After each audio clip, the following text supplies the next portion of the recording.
Hello RC car and truck fans. Today we're looking at the Horizon Hobbies ECX AMP MT 1/10 scale monster truck. Now the boys got two of these, one of each for Christmas, and bought the kit, so we had to put it all together. Now we haven't run it a lot yet. It's been really cold, but when we have run it, we discovered a couple of different things. The first being that when we were running at a track and hitting the big jumps, you can kind of see here there's like a little indent, and it's actually broken on both sides. You can see that right here. What happened here was the shock posts, the top of the shock posts actually ran into the body. So this part here actually hit the body. So we had to fix it. And the way we did that, we ended up with this almost looks like fiberglass reinforcement. The way that is done is you take some standard drywall tape, basically your drywall joint tape. You peel that off and stick it on your body, and then you use what's either shoe goo or this stuff. It's E6000. Shoe goo is made by the same company. The stuff is fantastic, and it actually reinforces your body. So not only did this fix the cracks and glue it together, it actually made all of this stiffer now. So then I'll show you what it looks like, what we ended up doing, and I'll show you why. So on the back, I made this little piece here to basically give us a little bit higher, to get that body up higher. This is actually a piece of coroplast. You can kind of see, it's basically plastic cardboard. The signs you see out in everybody's lawn, usually it's political signs or house for sale signs. Usually it's white. It's this stuff. It's called coroplast. Works really well. So I'll show you what that looks like with the body on, and then I'll show you quickly how we made it. So here you can see, before we raise that back up with the coroplast, you can see how close that shell is to that suspension mount, and that's why that ended up busting through the top. So I'll show you what it looks like after we put the coroplast spacer on.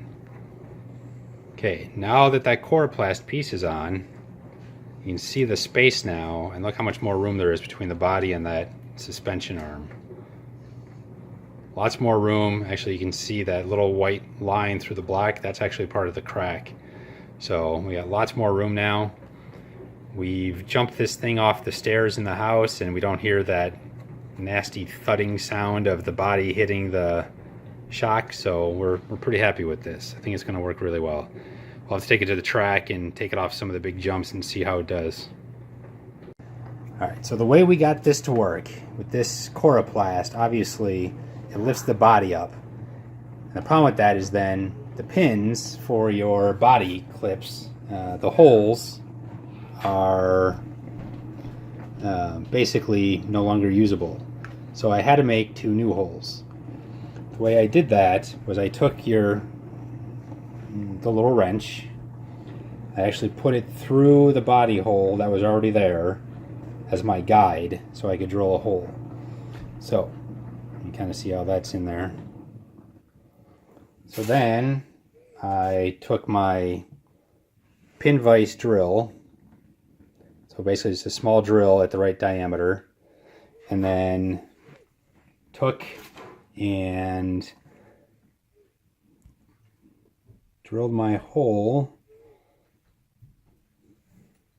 Turn that so we can see it better. Closer. So I used this as my guide to make sure that I was parallel, so I wasn't making my hole on an angle, and straight. So this was my guide. Okay, so I was able to drill that hole in line and parallel to the existing hole. So then I was able to get this piece underneath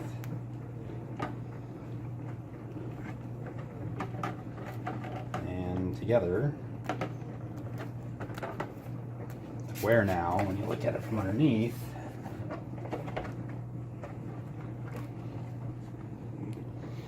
see that black coroplast down there? See how it kind of covers almost the whole back of the truck there? It sits on basically the bed of the truck. So now when you push down on it, now there's like no flex in the body, or very little flex in the body. It's very stiff. And that's how we fixed that problem. So the other thing we learned the hard way at the track was that the spur gear here, we think we had it mounted too tight, and we actually ended up stripping it out at the racetrack. We got through about a battery and a half before both trucks ended up stripping out the spur gear. So we had to get a new spur gear, we had to get new slipper pads. This is the slipper plate and pads. And we ended up loosening this nut. So when you look at it, so obviously there's the spring that adjusts the tension on your slipper clutch, and the directions have you screw this down to where I think it's 2.5 millimeters away from the end of the threads. What that does is that cranks that plate down so tight that there's no slip whatsoever. So it's a good place to start, but then we found out that especially when you're landing big jumps and running at the track, you tend to damage that clutch. The whole idea is that this is supposed to slip at least a little bit so that you're not destroying your transmission. So we had to readjust that, adjusted the tension on this. If you look online, just search for slipper clutch settings. There's lots of places I'll show you how to do that. The other thing we ended up doing was we bought the aluminum upgrade for the engine mount. Part of our problem, I think, at the track the first time was we probably didn't have the engine mounted tight enough, and that contributed to the stripped gear.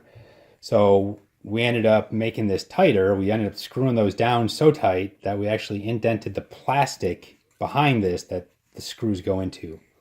So we decided to spend the $12, I think it was, each for these little engine brackets. So that should keep that motor mounted nice and tight. We adjusted the gear mesh, again, based on what we found online and for different directions on how to do that. And then, like I said, adjusted the slipper clutch to drive better. So that's kind of all the changes and modifications we made. So stay tuned, and we'll have some running and some further reviews.